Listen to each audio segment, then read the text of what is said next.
Mapagpalang araw sa lahat. Guys, ang re-review po natin, ito po yung Honda Click 160. Matte black, may glossy siya. Tapos ang decal siya po ay kulay orange. Pero pag bago pa lang po kayo sa aking YouTube channel, pa-subscribe naman po at pa-hit na notification bell para updated po kayo sa aking mga videos. Kaya guys, simulan natin ito rin.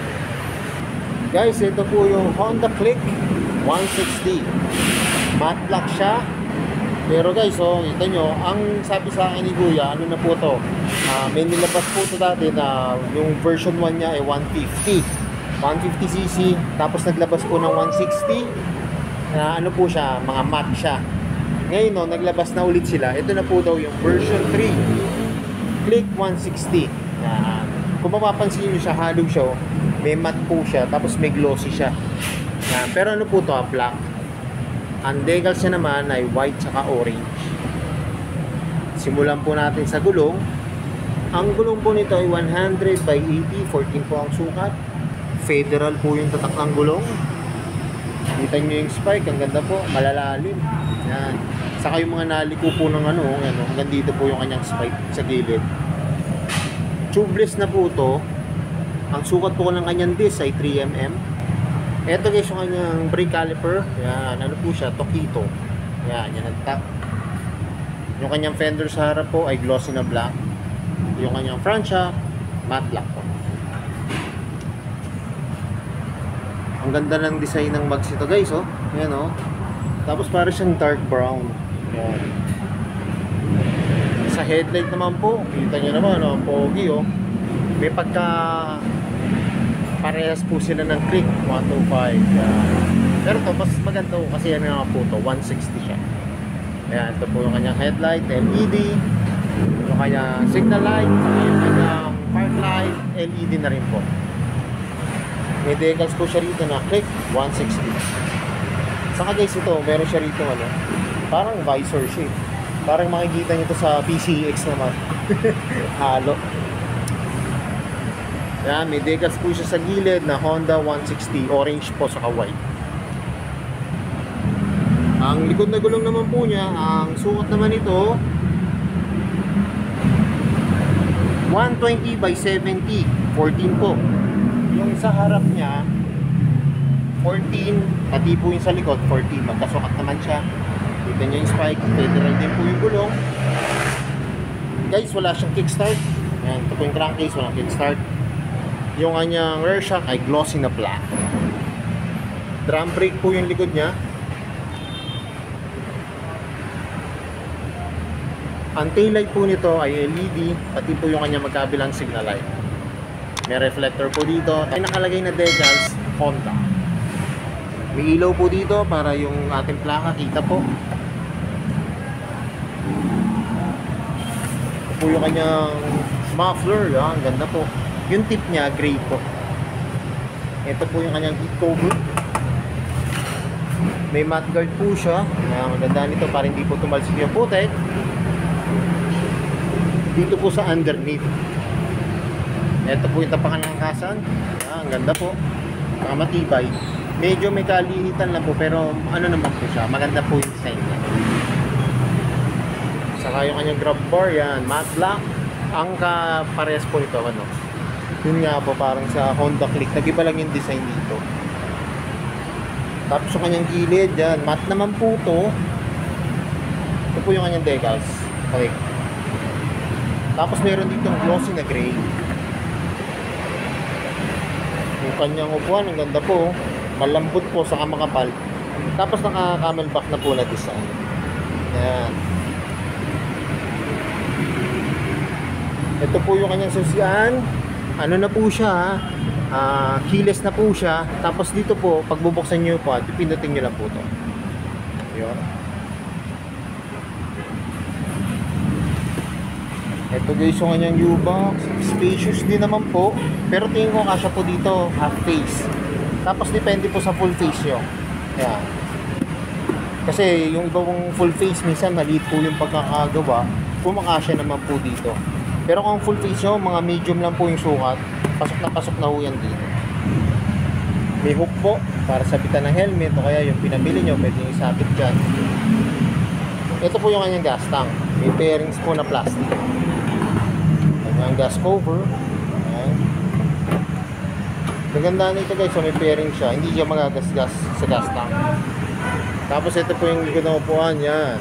Plastic po na black ang ginamit na yung material po niya. Tapos naka-staple wire po dito yung kanyang seat cover.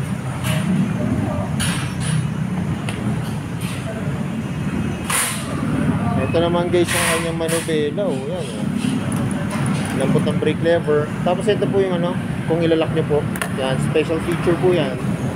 Pwede nyo po ilak yung kanyang brake lever. Tapos pag i-release nyo lang po, press down nyo lang. Ito guys yung mga function. High and low, busina, signal light, may kill switch, electric start. Yun lang guys, electric start lang po siya. Wala siyang kickstart. Wala pong kickstart. Yung throttle, ang lutong, pati yung kanyang brake lever. Saka guys yung kanyang gauge panel, maganda na po to dahil digital. Yan, makikita nyo naman yung function. Hindi lang natin ito may start guys kasi wala pa po siyang battery sa gas. Saka guys, dito nga pala yung battery niya. Yan, sa football. Dito po siya nakalagay. Tapos ang ganda po ng football nito, spacious.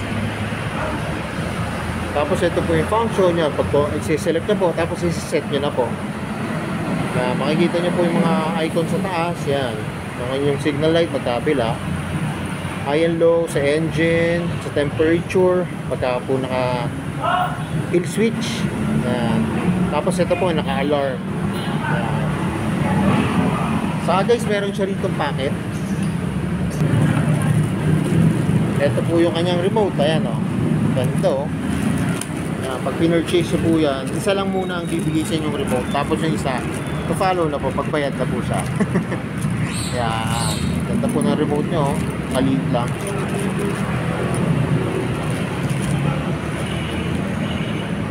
Saka guys, ito, meron siyang USB port. Yan, pwede na kayo mag-charge dito. Please, hindi na po kayo malulobat, lalo na po yung mga naglo-long drive. Saka yung mga riders po na may na pinangnenegosyo po. Magandaan po nito, napakalalim po ng packet. Yan kita nyo naman lagpas sa halos yung kalahati ng braso ko pasok. Tapos sa kabila po may packet pa rin po. Yan. Ito po kasya dito, points. Saka cellphone kasya rin. Ito po yung kanyang susian. Yan. Remote na po siya. Dito po yung kanyang seat. So yun guys, sasakyan ko na itong Honda Click 160. Tara guys, tingnan nyo pag nakasakay na ako sa unit.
Guys, nakasakay na ako sa Honda Click 160. Kita nyo naman yung aking paa, napaka-komportable.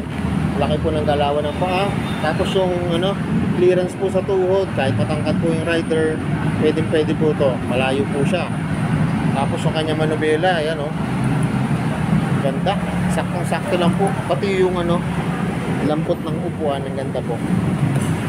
Kung mapapansin nyo kanina guys, hindi siya mataas. Tama-tama lang. Ako po ay 5'5". Ang height ko po. Yan. Nakatipto ko ng konti pero okay lang sa akin. Goods na po sa akin yung ganun taas ng motor.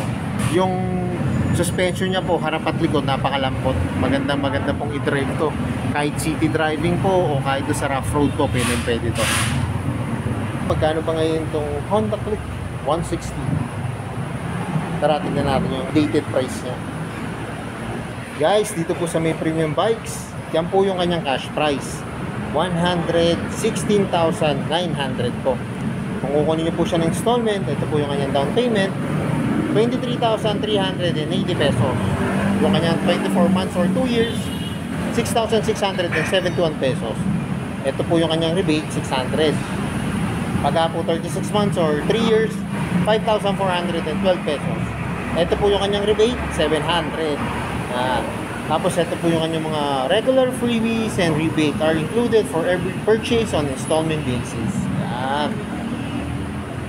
Kaya guys, kung naghahanap po kayo ng motor na automatic, scooter, pasyalan nyo na to guys. Kasi mas maganda to kung makikita nyo ng actual. Ito po yung Click 160 ha. Kita nyo naman, napakaganto. Ngayon ko nga lang napansin na parang halo po siya ng ano, na yung Click na 125 na may pagka PCX po. Pero overall, ang ganda naman po. May nakikita na po ako na gamit dito sa kalsada. Napaka-pogi po nito.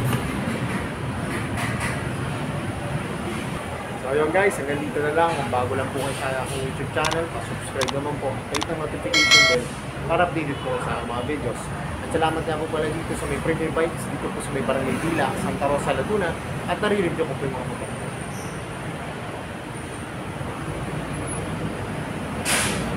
More safe to come. Kaya na lang po sinasabi, ingat po palagi, kahit safe for reason. God bless po. Palaging share na rin po ng mga videos. Lagi natin tatandaan, mahal tayo ng Diyos. Bawal!